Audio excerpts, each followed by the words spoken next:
Better than to trust a car that only costs $2,000. About a year ago, my best friend at ETSU was looking for a more economical daily driver than his pickup truck. He searched and searched on Facebook Marketplace for a bit, and after a bit of looking, he found a Buick from 2001 that only cost $2,000. The best part is it only had 100,000 miles. Not so bad. It was located in southwest Virginia, about 2 hours away, and so him and I decided to make a trip up there and to purchase it. He was the one that was going to buy it, but I wanted to go with him to test drive it and for safety and just to make sure everything went all right.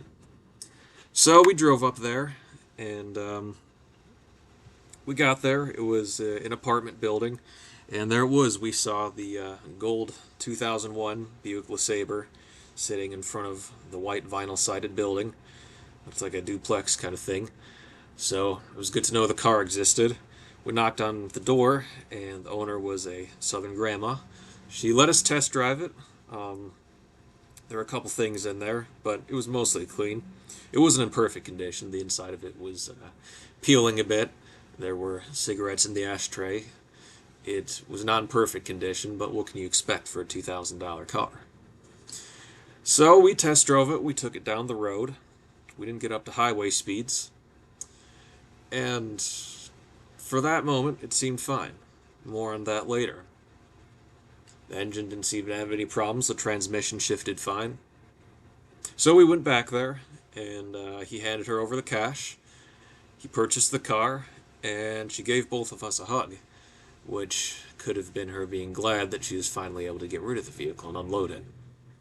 We didn't think much of it at the time. So we took the car over to the DMV to get it registered and titled.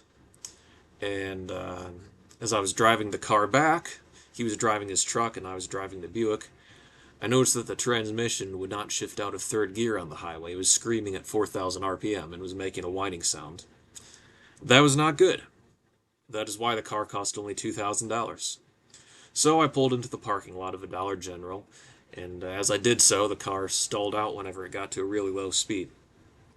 That was not good either. And long story short, we limped it over to a transmission shop that gave us quite a hefty quote for what it would cost to rebuild the transmission. And long story short, to this day, the car is still inoperable. My friend who bought the car is having another friend that's helping him rebuild the transmission, but it's not quite back together yet. So, in short, if you're buying a cheap car, always make sure to inquire on its history and make sure to test drive it in every possible scenario. Never trust a $2,000 car.